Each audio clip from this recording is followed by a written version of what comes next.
ನಮಸ್ತೆ ಫ್ರೆಂಡ್ಸ್, ಇವತ್ತು ನಾನು ನೀರು ದೋಸೆ ರೆಸಿಪಿ ತೋರಿಸ್ತಾ ಇದ್ದೀನಿ. ಮೊದಲಿಗೆ 1 ಕಪ್ದಷ್ಟು ಅಕ್ಕಿಯನ್ನು 4 ಗಂಟೆ ನೀರಲ್ಲಿ ನೆನೆ ಇಟ್ಟಿದ್ದೆ. ಈಗ ಒಂದು ಮಿಕ್ಸಿ ಜಾರ್ನಲ್ಲಿ ಅಕ್ಕಿಯನ್ನು ರುಬ್ಕೊಳ್ತಾ ಇದ್ದೀನಿ. ಅದಕ್ಕೆ ಅರ್ಧ ಕಪ್ದಷ್ಟು ಹಸಿ ಕೊಬ್ಬರಿ ಹಾಕ್ತಾ ಇದ್ದೀನಿ. ಹಸಿ ಕೊಬ್ಬರಿ ಕಪ್ಪು ಭಾಗವನ್ನು ತೆಗೆದು ಕೂಡ ಹಾಕೋಬೋದು ಫ್ರೆಂಡ್ಸ್. ನಾನಿಲ್ಲಿ ಹಾಗೆ ರುಬ್ಕೊಳ್ತಾ ಇದ್ದೀನಿ. ಈಗ ಅರ್ಧ ಗಂಟೆ ನಂತರ ರುಬ್ಬಿದ ಮಿಶ್ರಣಕ್ಕೆ ಸ್ವಲ್ಪ ನೀರು ಹಾಕ್ತಾ ಇದ್ದೀನಿ. ಸ್ವಲ್ಪ ರುಚಿಗೆ ತಕ್ಕಷ್ಟು ಉಪ್ಪು ಹಾಕಿ ಇದನ್ನು ಈ ಅಳತೆ ಪ್ರಮಾಣ ಮಾಡ್ಕೊಳ್ತಾ ಇದ್ದೀನಿ ಫ್ರೆಂಡ್ಸ್. ಈಗ ಕಾದ ಹಂಚಿಗೆ ದೋಸೆಯನ್ನು ಹಾಕ್ತಾ ಇದ್ದೀನಿ.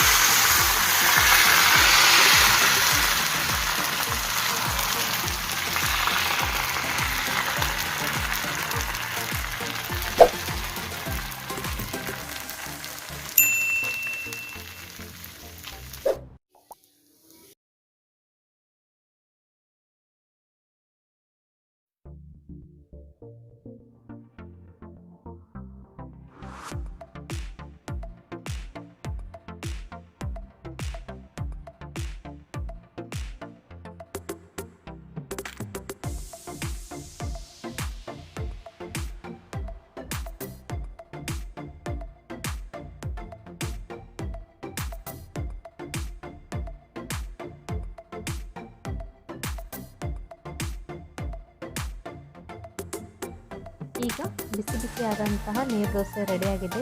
ಇದನ್ನು ನಾನು ಆಲೂಗಡ್ಡೆ ಪಲ್ಯದೊಂದಿಗೆ ಸರ್ವ್ ಮಾಡಿದ್ದೇನೆ ಫ್ರೆಂಡ್ಸ್. ನೀವು ಒಂದ್ಸಲ ಟ್ರೈ ಮಾಡಿ ನೋಡಿ, ತುಂಬಾ ಟೇಸ್ಟಿಯಾಗಿರುತ್ತೆ. Thank you friends.